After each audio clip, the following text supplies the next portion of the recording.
This guy's coming over now. Let me come over.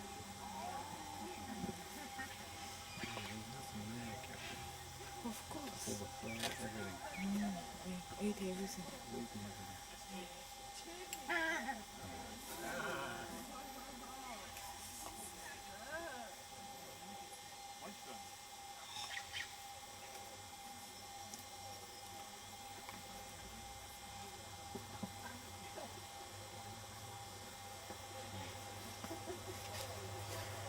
What's wrong with that?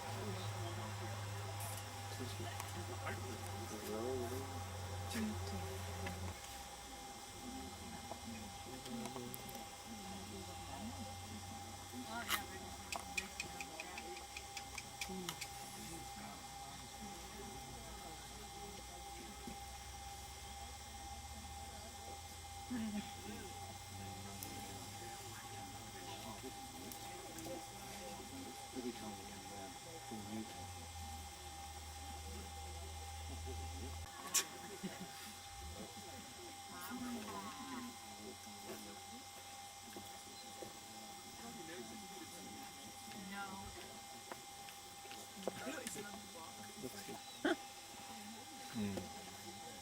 How did you see all that?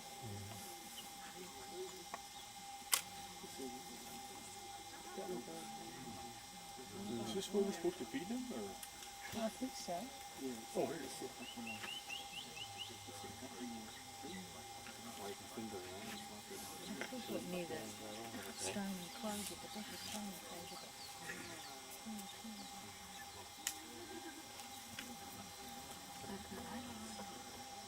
Morning everyone, my name's Michelle. I'm going to tell you a little bit about the Tasmanian Devils before I do feed them. Now the Tasmanian Devil is only found in Tasmania. Originally it was Australia-wide, but one of the main reasons for their extinction on the mainland was the introduction of dingoes and foxes. They competed for a lot of the same food, and so eventually they did die out on the mainland, so now they're only found in Tasmania. You then may wonder, well, why are they called the Tasmanian Devil? Well, when the European settlers first arrived here, it was Tasmania where they first spotted the animal. The devil part of the name comes from the growling noises that they make, reminded them of the devil. Now there's probably two myths you could say about the devils. One is that they're very ferocious and aggressive. This probably comes a lot from the cartoon character, then also the noises that they make and the way that they eat. But they are in fact very shy animals in the wild. Because of this you won't see a great deal of them. So the best chance you've got of seeing them in the wild is when they're feeding on the sides of the road. Now you've got no chance whatsoever of being attacked or bitten by one if you're bushwalking. The biggest risk you've basically got is at a captive state like here at the park. If you put your arm over the edge, at feeding time they'd just basically misplace it for their food. Or if you were to corner one somewhere and they would feel scared or threatened, then they'd just naturally defend themselves. Now the two devils that you can see here, they're both brothers. They're about 2 years of age. There's another male in the bottom half of the top enclosure who's about 7. He's quite old. And then there's a female next door to him who's about 5 years of age. Then another 2 females in the nursery. Now in the wild, devils will only live for about 6 or 7 years. In captivity, they live for about 8, maybe 9. So they don't have a very long life expectancy. Sit down. Now they mate at around March to April, and it is very aggressive for both parties. They come away with scratches and scars and wounds. You'll notice the older devils up the top have quite a bit of scarring, as they are older devils.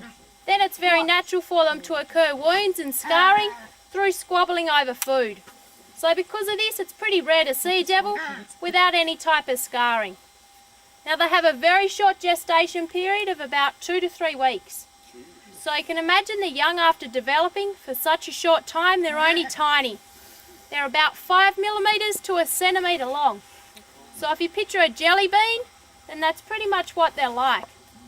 Now when they're this size, the mother will lay on her back and lick a trail of saliva from the birth canal into the pouch, as they are a marsupial, having a pouch like the kangaroo. That's how the young make their way into the pouch. They follow that trail. Now they can have up to about 15 young, If they do, only the first 4 of those into the pouch and attached to the 4 nipples are the only ones to survive. Now also, once they're attached to that nipple, it will then swell in their mouths so as they can't fall off it. At around 4 to 6 months of age, you can imagine they're getting quite large. What the mother now does is relax a pouch, the young fall out, and she drags them along the ground behind her. Of course, she's not trying to harm them in any way. It's just simply one of their unusual ways of doing things. Also then, after a while, they'll start to venture out and explore, and they will also ride on their mother's backs.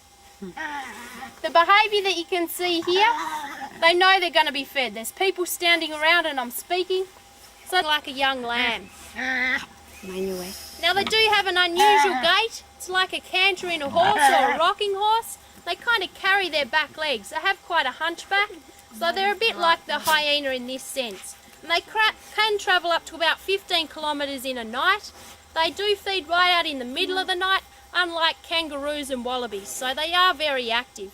Being out of a night, they have a relatively poor eyesight, but they have a keen sense of smell and also hearing.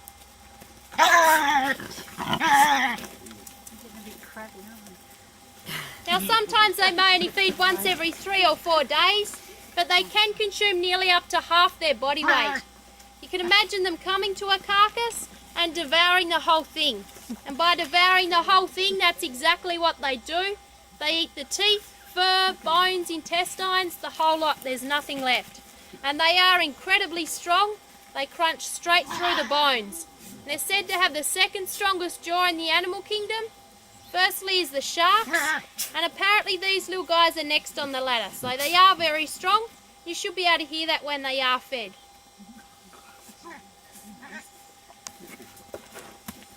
Do you go and pick up the roadkill around?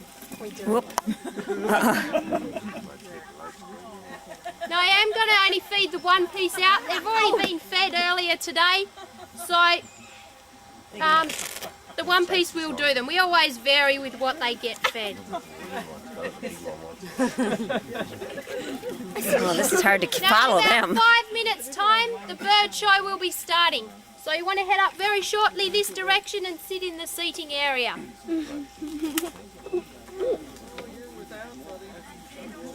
Yep.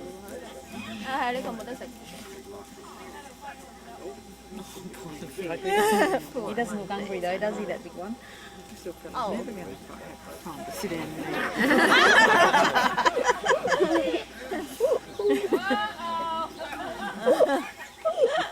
Where's the other guy out?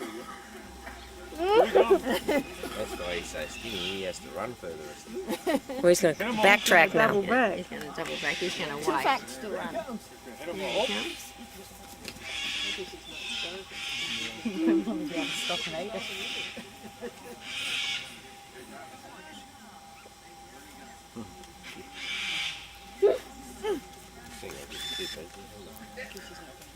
She said they just got fed before. Other couple, didn't they? They got them actually feeding. Both of them feeding off it, didn't they? Well, I left before the Tasmanian Devil. One was fed, and they spent the rest of the time chasing each other around their pen, and I'm not sure who's going to win. But I'm coming back to see Lily. Lily is the little wombat that lives here, and she's 2 years old. And she'll be kept in captivity until she is released back in the wild. Hi, Lily.